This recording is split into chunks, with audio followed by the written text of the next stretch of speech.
বাইরে নিজের টাকা খরচ করতে কি যে ভালো লাগে, কারণ কাউরে কফিয়ত দেওয়া লাগে না। এই যে আজকে আমি 3টে ক্রিম কিনলাম, বাংলাদেশি প্রায় 6000 টাকা। একটা হয়েছে মুখের ক্রিম, আর আরেকটা হয়েছে মুখের সিরাম, আরেকটা হচ্ছে চোখের সিরাম। যেমন বাংলাদেশি 6000 টাকা, এখানে নিচ্ছে আপনার 46 euro, অত্যন্ত সিঙ্কুয়ে ধরেন 45 euro।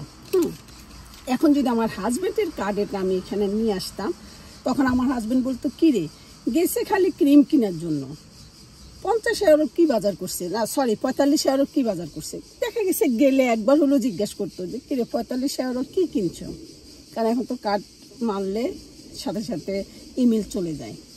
তাই বুঝছেন, নিজের টাকা যখন খরচ করি কেউ জিজ্ঞেস করার নাই, যেমন কেউ জিজ্ঞেস করবে না। আমার সময় ছিল না, কারণ আমি 7:30টায় চলে আসছি, নাহলে আমার আরও কিছু কসমেটিক্স দরকার ছিল। তো এই 3টা বেশি দরকার, এই জন্য আমি কিনে নিয়ে নিছি। তাই মেয়েদেরকে বলছি ইনকাম করুন, আলাদা একটা মজা পাওয়া যায়।